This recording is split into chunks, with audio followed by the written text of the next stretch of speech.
Hello students, welcome to our YouTube channel commerce with Kanojia में। Students, आज की जो हमारी वीडियो है वो है वीडियो नंबर पार्ट नंबर 5, जो कि हमारे chapter number 16 payment of tax की है। तो स्टूडेंट्स, इस वीडियो का हमारा टॉपिक रहेगा जीएसटी पेमेंट प्रोसेस, यानी जीएसटी के अंदर अगर हमें पेमेंट करनी है तो उसकी क्या प्रोसेस रहेगी वो इस वीडियो के अंदर हम पढ़ेंगे। वीडियो को आगे कंटिन्यू करने से पहले मैं आपसे ये रिक्वेस्ट करूँगी कि जिसने भी चैनल को सब्सक्राइब नहीं किया है वो सबसे पहले चैनल को सब्सक्राइब कर दीजिए, ताकि आने वाली जो वीडियो है उसके नोटिफिकेशन आपको टाइम टू टाइम मिलते रहें। तो चलिए स्टूडेंट्स, आज की वीडियो स्टार्ट करते हैं। GST payment process. The payment process under proposed GST regime is based on electronically generated challan from GSTN common portal. देखिए, जो पेमेंट प्रोसेस है अंडर प्रपोज जीएसटी रिजाइम, जो है जीएसटी रिजाइम के अंडर आती है, is based on electronically generated challan. जो किसके ऊपर बेस्ड है? जो इलेक्ट्रॉनिक जनरेटेड चालान है, जो चालान इलेक्ट्रॉनिकली जनरेट होता है फ्रॉम GSTN पोर्टल से, कॉमन पोर्टल से, उस पे बेस्ड है। In GST attempt has been made to make payment system hassle free, convenient, online and paperless। यानी कि जीएसटी पे जो भी आप पेमेंट करते हैं वो हैजल फ्री है, ठीक है। उसके लिए आपको इधर उधर कोई फालतू में हैक्टिक नहीं लेना। कन्वीनियंट है, ऑनलाइन है और पेपरलेस है। कोई पेपर मतलब ज़्यादा इसमें यूज़ नहीं होता, सीधा आप इलेक्ट्रॉनिकली पेमेंट करते हैं। Payment procedure under GST is explained as below. देखिए, payment procedure under GST, first है generation of challan in form GST PMT 06, challan generate होगा। Payment on the basis of temporary identification number, फिर mandate form if CIN is generated and communicated, if CIN is not generated and communicate और not communicated, ठीक है, ये आ जाएगा। अब देखो, हम सारी प्रोसीजर एक एक स्टेप को अच्छे से करेंगे। Generation of challan in form GST PMT 06, any person or a person on his behalf shall generate a challan in form GST PMT 06। कोई भी पर्सन और अपने और पर्सन ऑन हिज बिहाफ, और अपने कोई और पर्सन उसके बिहाफ पे अपना चालान जनरेट कर सकता है फॉर्म GST PMT 06 के अंदर, ठीक है।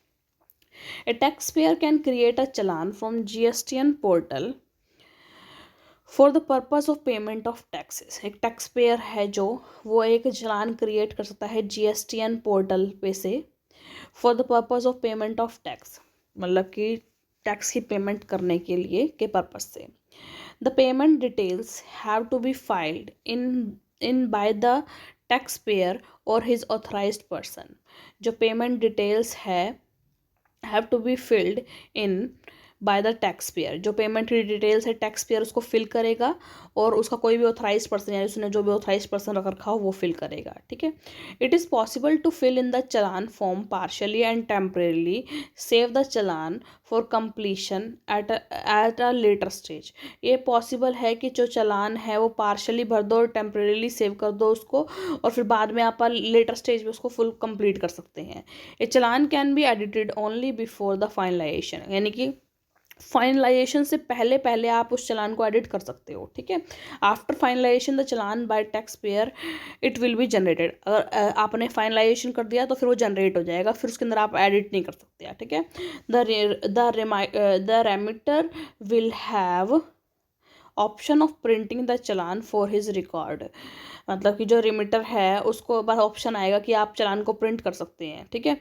It is important to note that once a challan is generated online it cannot be modified and CPIN generated। देखिए, जब एक बार चालान अगर फाइनलाइज हो गया ना, आपने जनरेट कर दिया ऑनलाइन, अगर आपने उसको अपने चालान को, तो उसको आप मॉडिफाई नहीं कर सकते, और जो CPIN जनरेट हो जाएगा। CPIN stands for common portal identification number, यानी आपको जब आप चालान जनरेट कर दोगे तो आपके पास CPIN नंबर आ जाएगा, यानी कि कॉमन पोर्टल आइडेंटिफिकेशन नंबर आ जाएगा आपके पास, ठीक है। आगे देखिए, common portal identification number given at the time of generation of challan, जब आपका चलान का जनरेशन हो जाएगा ना तब मिलेगा आपको CPIN number. It is a 14 digit unique number to identify the challan. ये 14 डिजिट का एक यूनिक नंबर होता है जिससे आप जो चलान को आइडेंटिफाई कर सकते हो। The challan in form GST PMT 0 and CPIN shall be valid for a period of 15 days। यानी जो आपने चलान निकाला है जो फॉर्म GST PMT 06 से और जो CPIN आपको मिला है वो 15 दिनों तक के पीरियड के लिए वैलिड होता है। ठीक है, आगे देखिए। Payment on the basis of temporary identification number, यानी कि आपने पेमेंट करी है on the basis of temporary identification number TIN। Any payment required to be made by a person who is not registered under the act shall be made on the basis of temporary identification number generated through the common portal। कोई ऐसा person, मतलब देखो अभी तो ये CPIN के through payment हुई है, ऊपर हमने बात करी कि CPIN जनरेट होगा कॉमन पोर्टल पे और फिर क्या होगा उसके थ्रू पेमेंट करेंगे।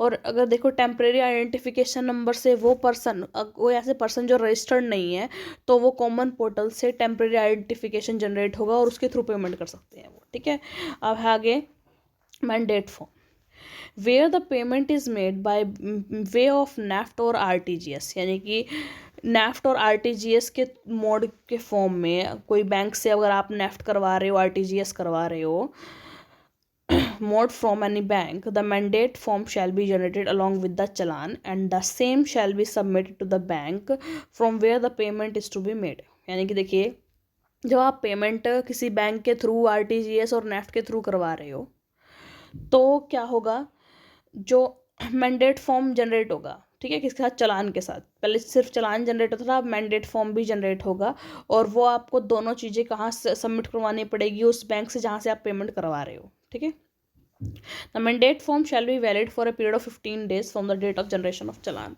और जो मैंडेट फॉर्म है उसकी भी वैलिडिटी कितने दिन तक की है, 15 दिन तक की। ठीक है,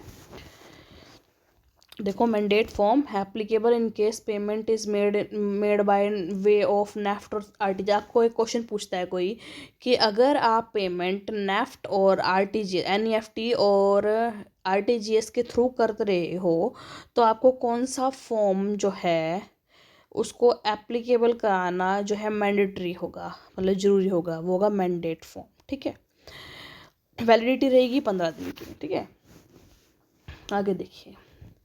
अगर CIN नंबर जनरेट होता है और कम्युनिकेट कर दिया जाता है तो देखिए, if CIN is generated and communicated on successful payment और credit of the amount to the concern government account maintained in the authorized bank, a challan identification number will be generated by the collecting bank and the same shall be indicated in the challan।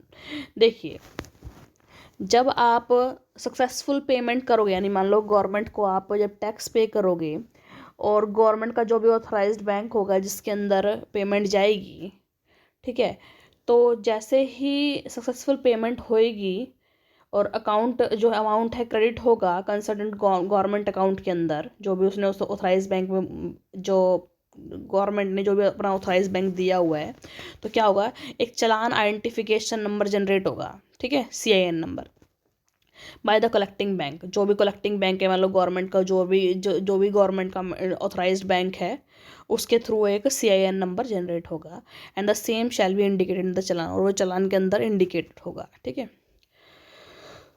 On the receipt of CIN from the authorized bank, the said amount shall be credited to the electronic cash ledger of the person on whose behalf the deposit has been made। देखिए जब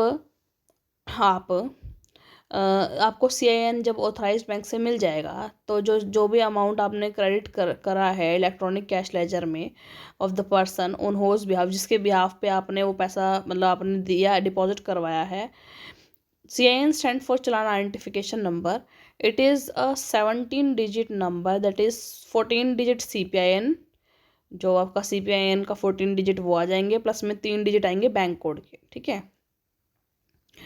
आगे है CIN is generated by The authorized bank, Reserve Bank of India, when payment is actually received by such authorized bank or RBI and credited in the relevant government account held with them. देखो CIN जो है authorized bank है ना, जो भी government का, उसके through या आरबीआई के थ्रू, ठीक है, या तो ऑथराइज बैंक कोई और भी हो सकता है या तो आरबीआई हो गया, ठीक है, आरबीआई के थ्रू वो जनरेट किया जाता है जब पेमेंट एक्चुअली रिसीव हो जाती है ऑथराइज बैंक को या फिर आरबीआई बैंक को, and credit in the relevant government account, और जो गवर्नमेंट का जो भी रेलेवेंट अकाउंट है उसके अंदर क्रेडिट होती है तब. It is an indication that the payment has been realised and credited to the appropriate government account. देखो यानी कि जो आपने पेमेंट करी है और आपके चालान में अगर CIN नंबर जनरेट हो जाता है तो दैट मीन्स आप ये सोच लो कि आपकी जो पेमेंट है वो गवर्नमेंट के जो भी अप्रोप्रिएट अकाउंट है उसके अंदर पहुंच चुकी है, ठीक है. CIN is communicated by the authorised bank to the tax payer as well as to the GSTN. CIN वैसे कम्युनिकेट कर दिया जाता है ऑथराइज्ड बैंक के द्वारा टू टैक्स पेयर को, जैसे जैसे GSTN उनको कम्युनिकेट कर दिया जाता है, ठीक है. अब देखो अगर CIN जनरेट नहीं होगा, CIN जनरेट नहीं हुआ, दैट मीन्स हम ये सोचेंगे, मान लो हमारा CIN जनरेट नहीं हुआ, हम ये सोचेंगे कि जो गवर्नमेंट का ऑथराइज्ड बैंक है उसके अंदर हमारी पेमेंट नहीं पहुंची है ना. तो अब देखो क्या करेंगे.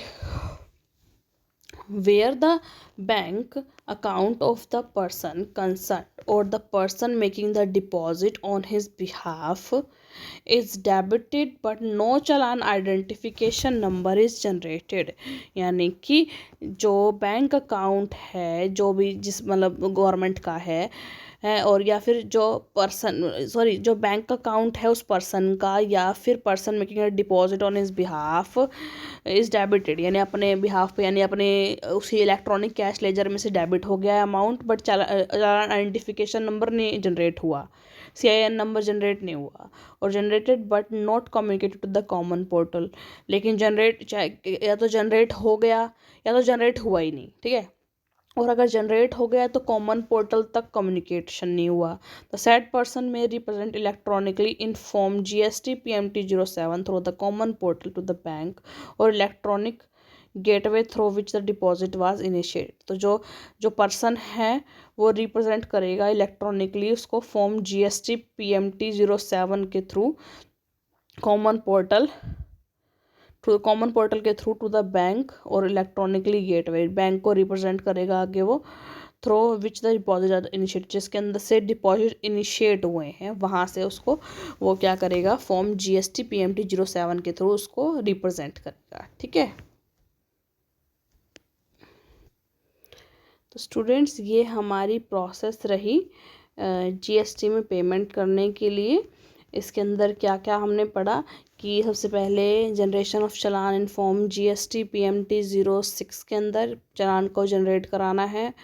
फिर उसके बाद payment on the basis of temporary identification number, जो पर्सन रजिस्टर्ड नहीं है वो टेम्परेरी आइडेंटिफिकेशन नंबर के बेस पर ही क्या करेंगे पेमेंट करेंगे.